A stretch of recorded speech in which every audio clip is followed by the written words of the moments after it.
বাবা কি খাও? বাবা তোমার মাথায় টুপি, তুমি কি আল্লাহ দিতে গেছিলে? মসজিদে না গেলে আমার সাথে? নামাজ পড়তে না গেলে আমার সাথে?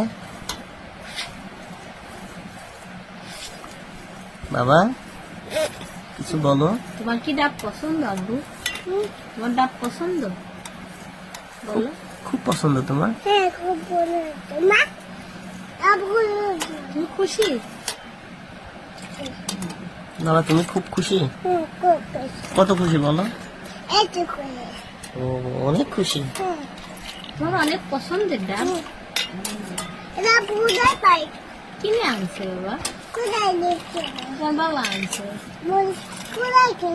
ওই মসজিদ থেকে। হ্যাঁ মসজিদের নারকেল গাছ। বাজার থেকে বাজার থেকে আছে। আসলে তো গুড বয় তাই না বাবা? সেই স্বাদ।